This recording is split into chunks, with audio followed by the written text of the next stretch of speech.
টাকার সাথে মানসিক শান্তির কোনো সম্পর্ক নেই, এই সমস্ত কথাগুলো যারা বলেন তাদের সমস্ত টাকা পয়সা আমাকে দিয়ে দিতে পারেন, আমি কোনো কিছুই মনে করব না। হ্যালো এভরিওয়ান, আসসালামু আলাইকুম। নতুন আরও একটি ব্লগে আপনাদেরকে স্বাগতম জানাচ্ছি। আমি প্রতিদিনের মতো আজকে আমার রান্নাবাড়া সব কিছু নিয়ে আপনাদের সামনে চলে এসেছি। তো আজকে আপনাদের সাথে যে বিষয়টা শেয়ার করবো সেটা হচ্ছে যে আমাদের সমাজে অনেকে আছে যারা খুব সুন্দর করে গুছিয়ে গুছিয়ে বলতে পারে যে টাকার কোনো মূল্য নেই, টাকা অর্থই অনর্থের মূল। অ্যাকচুয়ালি এই সমস্ত কথাগুলো শুধুমাত্র ভাব সম্প্রসারণেই শুধু শোনা যায়। আমরা ছোট সময় যখন বাংলা সেকেন্ড পেপারে পড়তাম অর্থ হচ্ছে অনর্থের মূল, এটা কিন্তু একদমই ভুল একটা কথা। এগুলো শুধুমাত্র বইয়ে এবং কাব্যে সুন্দর শোনা যায়, বাস্তব জীবনে টাকার প্রয়োজনীয়তার কোনো শেষ নেই।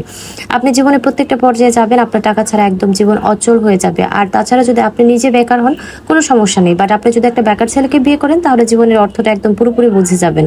কারণ যখন আপনি একটা বেকার ছেলেকে বিয়ে করবেন তখন আপনার স্বামীর ইনকামের উপর আপনার সম্মানটা নির্ভর করবে। আপনার স্বামীর যত বেশি ইনকাম থাকবে আপনার পরিবারে আপনার প্রায়োরিটিটা তত বেশি থাকবে। ইভেন শ্বশুর বাড়িতে যান, সেখানেও সেম একই কাহিনী। আপনি যখন শ্বশুর শাশুড়িকে আপনার হাজব্যান্ডের সবচেয়ে বড় একটা অ্যামাউন্ট ইনকাম দিতে পারবেন তখন সেখানে আপনার মূল্য থাকবে সবচেয়ে বেশি উপরে। আর যদি সেখানে আপনার একটু পরিমাণ ঘাটতি থাকে তাহলে আপনি থাকবেন সবচেয়ে অবহেলিত। এটা আমাদের সমাজের একদম কমন একটা বিষয়, সব ক্ষেত্রে এটা হয়ে থাকে। তো টাকা ছাড়া কি জীবন চলবে? একদমই চলবে না। মানুষের জীবনে ভালোবাসা আনে, কিন্তু টাকা অর্থ ছাড়া জীবন একদমই অচল হয়ে পড়ে। আমার কাছে এটা একদম এই কথাটাই মনে হয় সব সময়। একটা বেকার ছেলেকে বিয়ে করার পর আপনি বুঝবেন যে আপনার পরিবারে আপনি ঠিক কতটা অবহেলিত।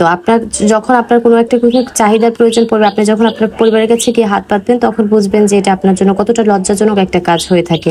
সেজন্যই আমাদের প্রত্যেকের উচিত সময় থাকতে বুঝে শুনে সিদ্ধান্ত নেওয়া। আর আমাদের জীবনে টাকার মূল্য কিন্তু কোনো শেষ নেই। আমাদের যার যার জায়গা থেকে যার যার নিজের ইনকাম করে চলাটাই কিন্তু সবচেয়ে বেশি উচিত। কারোর উপর ডিপেন্ড করে চলাটা অনেক বেশি ক্ষতিকর, অনেক বেশি নিজের জন্য লজ্জাজনক হয়ে যায়। তো আপনাদের সাথে আজকে শুরু থেকে অনেক কথা বলে ফেললাম। আর আজকে আপনাদের সাথে গল্প করতে করতে এর মাঝে জানাবে পাপা চলে এসেছে বাজার নিয়ে।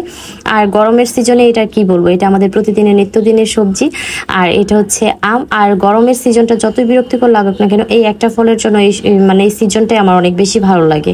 আম খেতে পছন্দ করে না এরকম মানুষ কিন্তু একদমই নেই। আমাদের মাঝে যারা আছে সবাই কিন্তু আম জিনিসটা অনেক বেশি পছন্দ করে। সিজনাল ফলের ভিতরে এটা অনেক বেশি প্রিয়। তো আমার আজকে বাসায় নতুন আরো একটা ফল এসেছিল। এই ফলটার নাম কে কিভাবে জানেন বা কোন এলাকায় কি বলে ডাকে সবাই একটু কমেন্ট করে জানাবেন।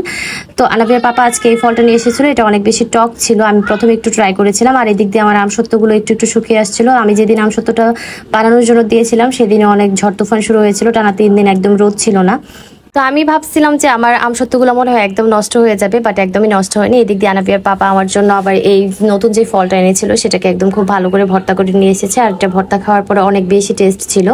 যখন লবণ আর মরিচ দিয়ে একসাথে মেখে এটাকে ভর্তা বানানো হয়েছিল তখন অনেক বেশি মজা ছিল। আর যখন শুরুতে আমি খেয়েছিলাম তখন একটু টক টক ছিল, তখন তেমন একটা ভালো লাগেনি। তো আমার আজকের ভিডিওটি সবার কাছে কেমন লেগেছে আশা করছি সবার ভালো লেগেছে। সবাই ভালো থাকবেন, সুস্থ থাকবেন। আল্লাহ হাফিজ সবাইকে।